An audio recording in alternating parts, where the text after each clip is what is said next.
नमस्कार. आज आपण एका महत्त्वाच्या आर्थिक घडामोडीवर बोलणार आहोत. आपल्याकडे एक सोर्स आहे एच-डी-बी फायनान्शियल सेवा IPO विश्लेषण. तर एच-डी-बी फायनान्शियल सर्व्हिसेस ही कंपनी लवकरच बाजारात येते IPO घेऊन. हो, IPO म्हणजे इनिशियल पब्लिक ऑफरिंग. पहिल्यांदाच शेअर्स विकायला काढतायत. अगदी. आणि याची सगळ्यात मोठी गोष्ट म्हणजे यामागे HDFC बँकेचं नाव आहे. हे खूप महत्वाचं आहे. आणि दुसरी गोष्ट म्हणजे IPOचा आकार. म्हणजे बघा, जवळपास 12,500 कोटी. बापरे, खूप मोठा आकडा आहे हा. बाजाराचं लक्ष वेधणारच. बरोबर. तर या सोर्सच्या आधारे आपण जरा समजून घेऊया की नक्की काय आहे हे प्रकरण आणि गुंतवणूकदारांसाठी काय संधी आहे किंवा काय धोके आहेत. नक्कीच. आणि सोर्स म्हणतो की त्यांनी फक्त वरवरची माहिती नाही दिली आहे, तर म्हणे संपूर्ण विश्लेषण केलंय. अच्छा, काय काय म्हणे त्यात? म्हणजे बघा, कंपनीची बलस्थानं, मग संभाव्य धोके काय असू शकतात, सध्या ग्रे मार्केटमध्ये काय चाललंय म्हणजे GMP, हो, GMP. आणि एका तज्ज्ञाचं रेटिंग काय आहे या IPO बद्दल. हे सगळं दिले असं दिसतंय. बरं. म्हणजे बरीच माहिती आहे निर्णय घेण्यासाठी. मग सुरुवात करूया त्या HDFC बँकेच्या पाठबळापासून. सोर्स काय म्हणतो याबद्दल? फक्त विश्वास वाटतो म्हणून की अजून काही? नाही, फक्त विश्वास नाही. म्हणजे सोर्स याला एक मोठी ताकद म्हणून बघतोय. अच्छा. याचा अर्थ असा होतो की कंपनीचं मॅनेजमेंट कदाचित चांगलं असेल, त्यांची कार्यपद्धती चांगली असेल, आणि भविष्यात बँकेच्या मोठ्या नेटवर्कचा फायदा पण मिळू शकेल ना व्यवसायाला. गुंतवणूकदारांना त्यामुळे एक प्रकारची सुरक्षितता वाटते. खरंय. पण फक्त मोठं नाव आहे म्हणजे सगळं छानच असेल असंही नाही ना. सोर्समध्ये धोक्यांचा पण उल्लेख आहे, तुम्ही म्हणालात तसं. हो, उल्लेख आहे. मग हे धोके नेमके कसे असू शकतात? म्हणजे काही उदाहरणं दिली आहेत का सोर्समध्ये?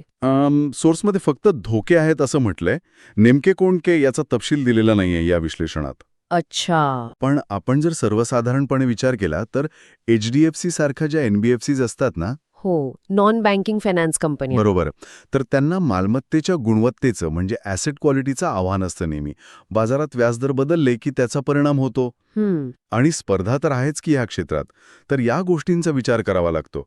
मोठं नाव असलं तरी व्यवसायाचे स्वतःचे धोके असतातच. हे अगदी बरोबर आहे. आता त्या मोठ्या आकड्यावर येऊया. 12,500 कोटी.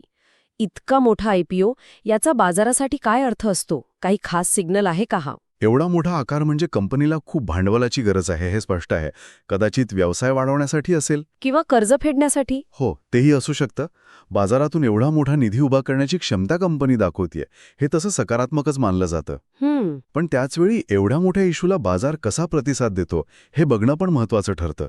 म्हणजे मागणी कशी येते वगैरे. इट प्रीमियम GMP त्याचा पण उल्लेख आहे सोर्समध्ये. हो, तो सध्या काय दाखवतोय आणि त्यावर किती विश्वास ठेवायचा असतो? GMP म्हणजे काय की IPO लिस्ट व्हायच्या आधीच अनऑफिशियल मार्केटमध्ये त्याचा शेअर किती जास्तीच्या भावाला ट्रेड होतो याचा एक अंदाज असतो तो. अच्छा, म्हणजे बाजारात किती उत्सुकता आहे हे समजतं. अगदी. मागणी किती आहे याचा एक सूचक असतो तो.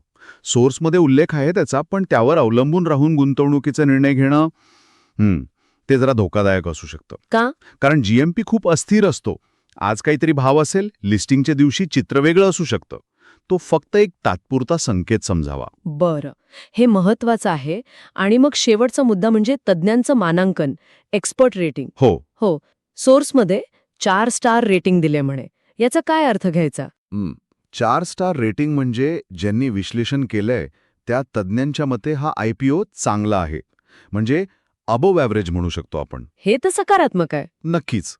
यामागे त्यांनी नक्कीच कंपनीची आर्थिक स्थिती, भविष्यात वाढ कशी होऊ शकते आणि अर्थातच HDFC बँकेचा पाठिंबा या सगळ्याचा विचार केला असणार.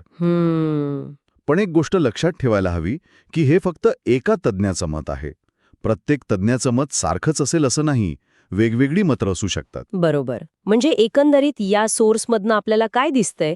HDFCचं पाठबळ, मोठा आकार, चांगलं रेटिंग या जमेच्या बाजू. हो. आणि दुसरीकडे संभाव्य धोके, ज्यांचा तपशील नाहीये पण ते आहेत, आणि GMPची अस्थिरता, यावर लक्ष ठेवावं लागेल.